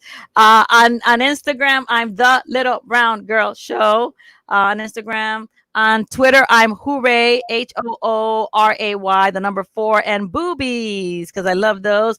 Also, I'm going to give you a tip. I need you guys to listen to. I need you guys to follow Trump sexting on Twitter. On Twitter, Trump sexting. That's hilarious. Is that you? Is that your account? Yeah, it's me. But I'm not. I came out here to your people, but I don't anybody know. It's because I bought tickets to his to one of those events, and I'm on their phone list, and I get these crazy texts, and they're so funny that I just read them, and they're hysterical. They're like, "Hello, friend." Hello, friend. Why haven't you heard? Why haven't I heard from you? Don't you want to meet your president?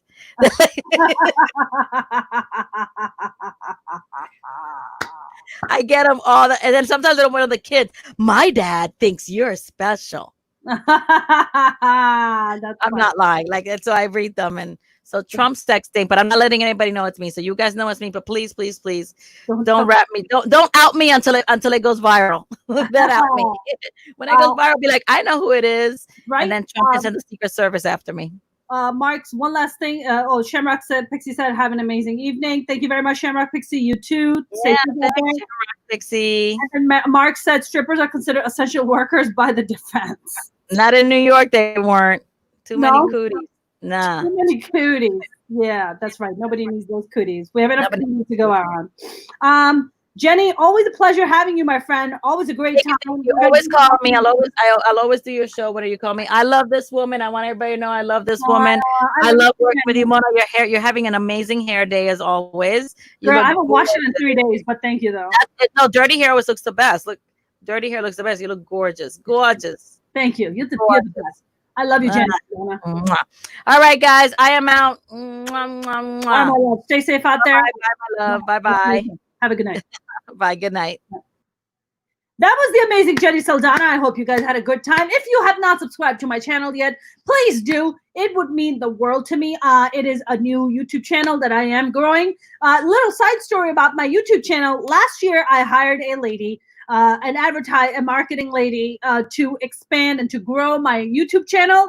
And in the process, while she was turning my regular YouTube channel into a brand channel, she ended up deleting everything. Can I repeat? 10 years worth of content, subscribers, thousands of views, all gone. Nothing was backed. Nothing was screenshot. I lost everything. So this is me rebuilding a brand new YouTube channel. So if you would subscribe it, if you would share it with your friends and tell them to subscribe it would mean the world to me. Also, please do not forget to check out my Minority Reports digital series and podcast that is also on my YouTube channel. It is a playlist that you can watch. It has a lot of celebrities on it, a lot of famous comedians, a lot of big change makers, a lot of journalists and stuff that are on there. So please do check it out. Please share it with your friends. It would mean the world to me. And I haven't plugged this in a bit, but if you guys want to, I know, oh, damn, Shamrock Pixie, exactly. Yeah, the entire channel was deleted. So I am building everything from scratch right now. I wanted to also just kind of point out, if you guys are into this, I know I have one person who donates to me for every week for my rants that I do. If you guys want to donate, because of the rants that I do, so I can keep them going, since considering everything all my income has been pretty much decimated, no thanks to COVID. You guys can PayPal me at info@minorityreports.com. It would mean the world to me if you guys want to donate. So I can keep these going. I can still keep paying my bills, and I don't have to twerk on the gram or make a sex tape like the Kardashians to pay my bills. But I love you guys. Thank you very much for tuning in. As always, I will see you guys tomorrow, 6:15 Pacific, LA time as usual, with a brand new guest, with a brand new topic. I love you guys. Stay safe out there. Have a good night. Thank you, Shamrock Pixie. Have a good night.